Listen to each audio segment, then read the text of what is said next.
செந்தில் பாலாஜி அவர்கள் அரெஸ்ட் ஆயிட்டு நெஞ்சுவலி நாடகம் நடத்தி ஓமந்தூரார் போனவர் சபரீசன் போய் அவரை சந்திக்கிறார். ஆமா. சபரீசன் சந்திக்கிறார்.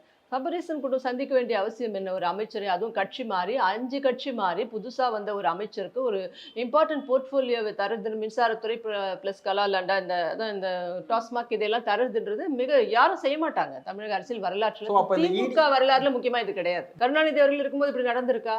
நடக்க வாய்ப்பு கிடையாது. ஸோ அப்ப பண முதலைகளாக சிலரை அவர்கள் பார்க்கிறார்கள். செந்தில் பாலாஜி அந்த கரெக்ஷனுக்கு கரெக்டா இருப்பாரு அப்படின்றத பார்த்து சபரீசன் அவரை போய் சந்திக்கிறார். அதை தொடர்ந்து நடந்த ஊழல்கள் எல்லாம் நம்ம பார்த்தோம். அது இடி முன்னாடி ஒரு மாசம் முன்னாடி சொன்னாங்க, இதுல 1000 கோடி ரூபாய்க்கு ஊழல் நடைபெற்று இருப்பதற்கான முகாந்திரம் இருக்கிறதுன்றத கோர்ட்டே நம்ம சொல்லிடுச்சு. இப்போ எங்களுடைய பொதுச் செயலாளர் அண்ணன் எடப்பாடியார் இதுல 40,000 கோடி ரூபாய் ஊழல் நடைபெற்று இருக்கிறது அப்படின்னு சொன்னாரு. ஏன் நாங்க அவ்வளவு சொல்றோம்? நீங்க ஒரு பொத்தாம்பதுவா வார்த்தைக்கு வாயில வந்தது சொல்லிட்டு போறோம்னா கிடையாது.